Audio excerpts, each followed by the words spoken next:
शुभ प्रभात। आज का दिन मंगलमय हो। प्रिय आत्मन, दुनिया में दो तरह के लोग हैं। एक वो जो अंतर्मुखी है। अंतर्मुखी लोग अपने भीतर को शोधते हैं, मथते हैं, हर बाहरी घटना के प्रभाव से अपने अंतर की शोध बढ़ाते हैं और खुद को खोजते खोजते गहरे होते जाते हैं। और वो इतने गहरे हो जाते हैं मानो कोई कुआं हो। और फिर जैसे कुएं में से सतत पानी निकलता है और वो पानी कुएं में कोई डालता नहीं है, वो जमीन के अंदर जो पानी है वही कुएं के माध्यम से बाहर प्रकट हो पाता है। ऐसे ही जो लोग ज्ञान को बाहर से लेते नहीं हैं, केवल खुद को खोदते हैं, खुद को खोजते हैं, खुद की गहराई में उतरते हैं, तो उनके भीतर रहा हुआ ज्ञान उनके बाहर प्रकट होने लगता है। ठीक वैसे जैसे कुएं में पानी। लेकिन कुएं के पानी में एक विशेषता है कि कुएं के पानी को कोई व्यक्ति बाहर खींचेगा तो ही बाहर आएगा। अगर कोई व्यक्ति उसको बाहर निकालेगा नहीं तो वो बाहर खुद ब खुद नहीं आएगा, वो कुएं में पड़ा रहेगा। ऐसे ही ज्ञानी जन होते हैं।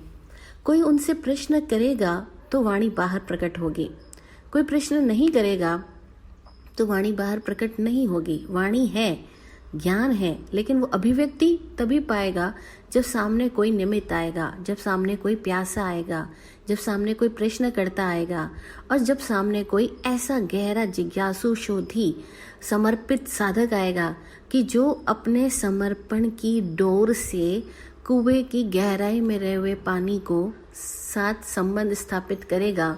तो उसके समर्पण की डोर जब कुएं के पानी में गिरेगी, यानी ज्ञानी पुरुष के हृदय तक पहुंचेगी, और उसके भीतर में जो पात्रता रहेगी, यानी उस डोर से बंधा हुआ पात्र, बाल्टी है, क्या है, वो कितनी गहरी है, कितनी छिछली है, उसका तल बिना छेद वाला है या छेद वाला है, उस बाल्टी यानी उस पात्र की पात्रता जितनी होगी उतना ही वो पानी बाहर ले पाएगा, इससे ज़्यादा नहीं ले पाएगा।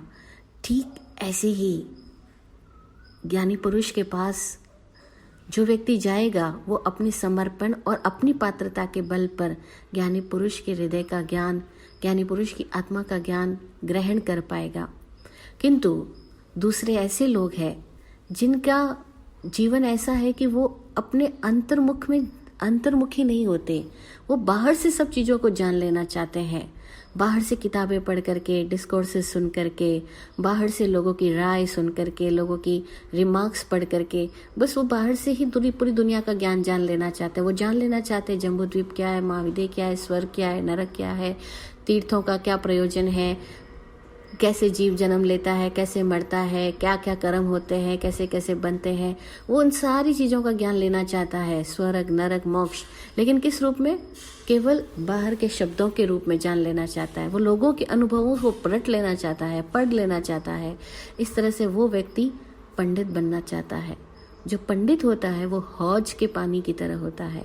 हौज कहते हैं घरों में जो कृत्रिम टंकियाँ बनाई जाती है, पानी की टंकी, पानी भरने की टंकियों को पहले ज़माने में हौज कहा जाता था। हौज, हौद, जो घरों के या कई सारे चौराहों पर भी ऐसे बनाई जाती है, जिसमें पानी इकट्ठा करके रख दिया जाता है।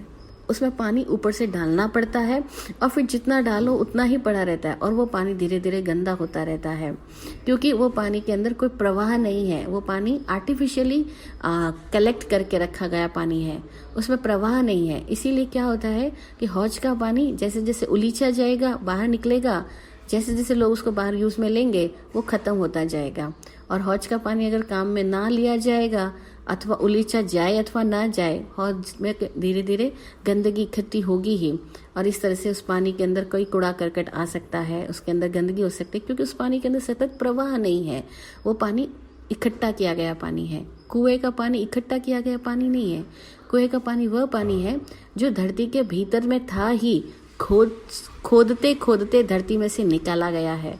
ऐसे ही आत्मा में ज्ञान है ही, जो खोजते खोजते, खोदते खोदते, शोधते शोधते अपने आप को विशुद्ध बनाते हुए अपनी सारी कमियों को, अपनी सारी चट्टानों को, अपने सारे पत्थरों को, कंकरों को, अपनी सारी मान्यताओं को, अपने सारे रूढ़ियों को, अपने सारे डरों को, चिंताओं को जो निकाल फेंकता है, और फिर उसके भीतर से जो पानी प्रकट होता है, जो ज्ञान प्रकट होता है, वह कुएं के पानी की तरह सतत ताजा रहता है। इसलिए कुएं का पानी दिगंबर साधु ग्रहण करते आए हैं।